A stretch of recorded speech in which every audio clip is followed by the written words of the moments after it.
অনেক ভালো লাগতেছে ভাইয়া, হ্যাঁ অনেক ভালো লাগতেছে, কারণ সে এটা ডিজার্ভ করে।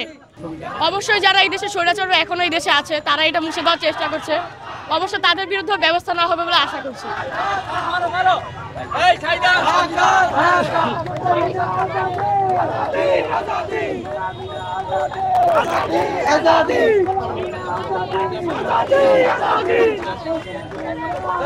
আপু কেমন লাগছে?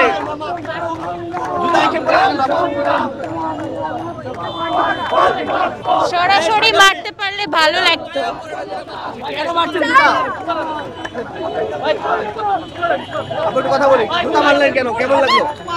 আমরা শেখ হাসিনাকে ঘৃণা করে আজীবন স্মরণ করতে চাই।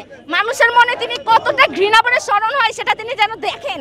আপনিও একজন নারী, উনিও একজন নারী, আসলে নারী হয়ে নারী কিভাবে জুতা মারছেন? একটা স্বৈরাচার হচ্ছে সবচেয়ে বড়, তার পরিচয় হচ্ছে সবচেয়ে বড় যে তিনি একজন স্বৈরাচার। তিনি নারী নাকি পুরুষ সেটা বিবেচনার বিষয় না, সেটা আমাদের মনে করা উচিত না। যে নারী বা পুরুষ হোক, স্বৈরাচারকে আসলে ছাড় দেওয়া উচিত কিনা? না, ছবি যে স্বৈরাচার তাকে হচ্ছে মানুষ ঘৃণা করে স্মরণ করবে, এই সুযোগটা মানুষকে দেওয়া উচিত। মানুষ তার ঘৃণা করে যে স্মরণ করতে পারছে, এটাই আমার কাছে মনে হয় স্বাধীনতা। আপনি কোন জায়গায় শিক্ষার্থী? আমি ঢাকা বিশ্ববিদ্যালয়ের শিক্ষার্থী। আচ্ছা, কারা এসেছেন মূলত? আপনাকে এটাকে জুতা মারার জন্য উদ্দেশ্য করে এসেছেন কিনা? হ্যাঁ, জুতা মারার উৎসব হিসেবে আমরা এসেছি। এখানে সর্বসাধারণ মানুষ এখানে এসেছে। এখানে শুধু জি অবশ্যই কেমন লাগছে আসলে? জুতা মারার পর মনে হচ্ছে যে আমরা যে তাকে ঘৃণা করে স্মরণ করি, এই স্মরণটা করার পর একটা শান্তি, একটা প্রশান্তি পাচ্ছি। ধন্যবাদ ভাইয়া। আপুর সাথে একটু কথা বলি। জুতা মেরেছেন?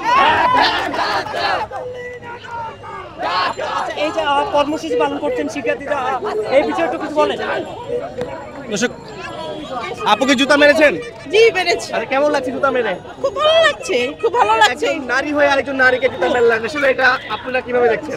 হ্যাঁ, এই কি স্বৈরাচার নারী অথবা পুরুষ নাই, স্বৈরাচার যে ব্যক্তি, সেই ব্যক্তিকে অবশ্যই ঘৃণা করতে হবে এবং তাকে ঘৃণা করে স্মরণ করতে হবে, এবং সে এটা ডিজার্ভ করে। সে যেহেতু নারী হয়ে হাজার হাজার মায়ের কোল খালি করার জন্য ভাবেনি দ্বিতীয়বার, সুতরাং আমরাও নারী হয়ে তাকে জুতা মারার জন্য ভাবছি না। আচ্ছা, স্বৈরাচার সে নারী বা পুরুষ হোক, তাকে ছাড় দেওয়া উচিত কি? অবশ্যই না। স্বৈরাচারের একটাই পরিচয়, সে স্বৈরাচার। স্বৈরাচার কেন? যে কোনো অপরাধীরই একটা পরিচয় যে সে অপরাধী। সুতরাং সব অপরাধীরই এরকম করে শাস্তি হওয়া দরকার। আচ্ছা, আপনি কি জুতা মারার উদ্দেশ্যে কি এখানে এসেছিলেন? হ্যাঁ জি, আমি জুতা মারার উদ্দেশ্যে এসেছিলাম। আমি ইন্টারনেটের মাধ্যমে জানতে পেরেছি যে 1টার দিকে কর্মসূচি দিয়েছে, তো তার জন্য আমি পরীক্ষা শেষ করে তারপরে এখানে এসেছি। জুতা মেরে কেমন লাগছে? হ্যাঁ, খুব ভালো লাগছে, খুব আনন্দ লাগছে। কিন্তু জুতা মারার থেকেও সবচেয়ে বেশি আর কি যে চাওয়াটা, যে শেখ হাসিনাকে দেশে এনে বিচারের আওতায় আনা, এই জিনিসটা আর কি চাচ্ছি।